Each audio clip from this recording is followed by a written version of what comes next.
Kursoko lehen kronikarekin hasi aurretik, aurtengo ikasturteko formatua zein izango den aurkeztuko dizuet. Hilabeteko lehenengo kronikan elikagai konkretu bat izango dut hizpide. Haren ezaugarriak eta errezetak ikusiko ditugu. Eta hilabeteko bigarren kronikan berriz, gai librean arituko naiz. Momentuko gaiak jorratzen saiatuko naizelarik. Hau azalduta, goazen lehen elikagaiarekin. Zeinik izango ote du lehena izateko ohorea? Unean uneko produktuek garrantzi berezia dutelako niretzat eta bertakoa bada askoz hobe, lehen elikagai hau sagarra izango da. Sagarra, egia da behar bada, jendearen gehiengoa kontsumitzen duen fruta bat dela. Norbaiti galdetzen badiogu, zuk ze fruta jaten duzu? Seguro, sagarra erantzunaren barruan egongo dela. Fruta aspergarria dela ere esango dizu baten batek, eta beste batzuek aldiz izugarri gustoko dutela. Euskal Herrian sagarra ikur bat bada ere, bai kultur mailan eta baita gastronomia mailan ere. Elikadurari dagokionez berriz, sagarrak propietate asko ditu. Haietatik esanguratsuena behar bada pektinan duen aberastasuna da. Pektina zuntz mota bada, zuntz disolbagarria. Landaren pareta zelularraren parte da, batez ere azalekoa. Bere berezitasuna zera da, azukrearekin edo azidoren batekin elkartzen denean, gel moduko bat sortzen dela, eta horregatik oso erabilgarria da mermeladak egiteko. Askotan halako esaldiak entzuten ditugu.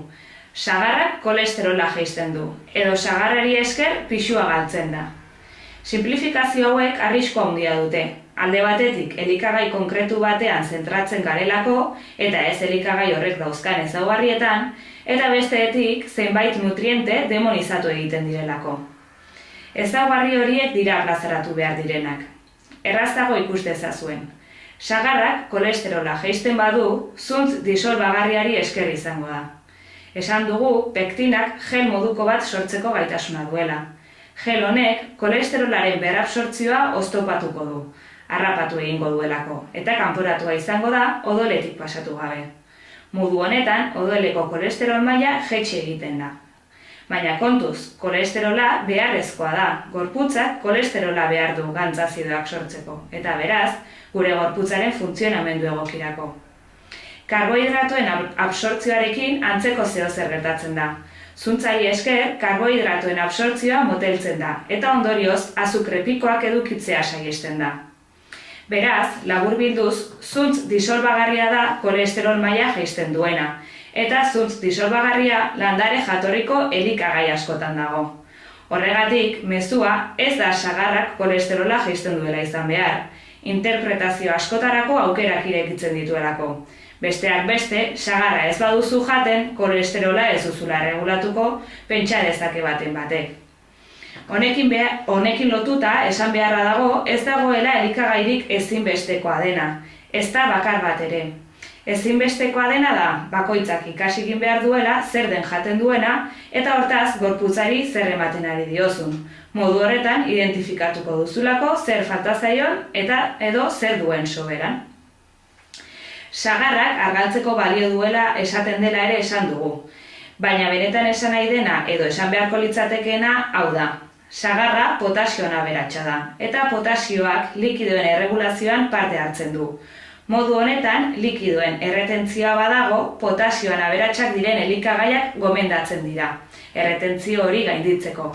Beraz, noski pisua galduko duzula likidoen erretentzioa baduzu, baina ez soilik sagarra janez, elikadura egoki bat eramanez orokorrean.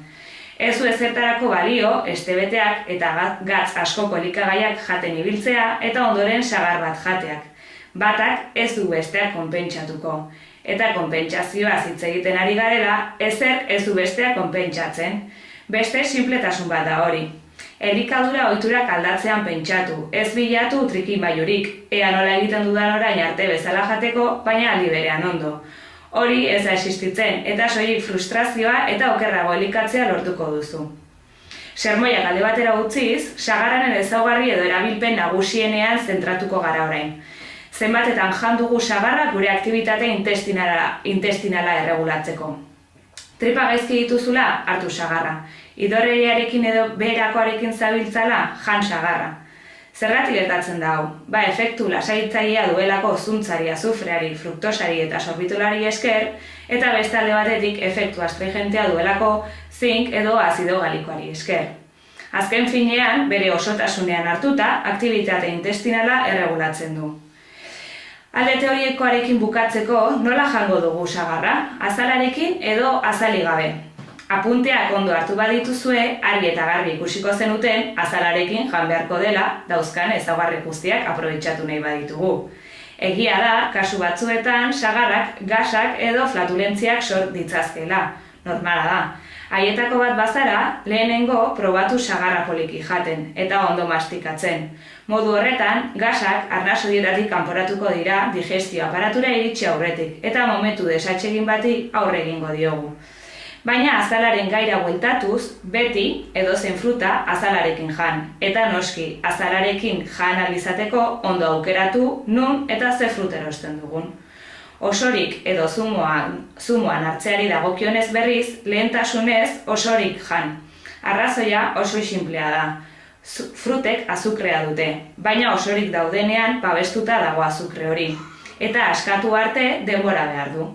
Aldiz, zumoan hartuz gero, zuen babesa galdu egiten du eta azukrea aske geratzen da. Odolera ziztu bizian iritsiko delarik. Guzti hau esan da, gaurko errezeta ikus dezagun. Sagarrarekin errezeta asko egin daitezke. Konpotak, sagarerreak, membrilloak, bizkotxoak... Baina gaurkoan aperitibo moduan prestatuko ditugu. Behar bada ez da egunerokotasunereko errezeta, baina interesgarri izan daiteke ospakizunetan erabiltzeko. Beharko ditugun osagaiak dira, sagarra eta kanela hautsa. Nola egingo dugu? Hasteko, labean berotzen jarriko dugu 100 grado zentigradoetara eta airea behetik eta goitik ateratzeko moduan jarriko dugu. Ez zirkularra. Sagarrak ondo garbitu ondoren, bandolina baten laguntzarekin xerrak aterako ditugu.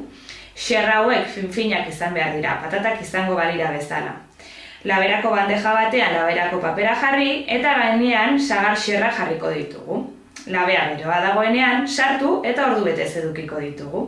Atera eta gainetik kanela hautsa botako diogu. Eta listo, momentuan jan nahi ez baditugu, kristalezko tarro batean sar ditzazkegu eta nahi ditugunean hartu.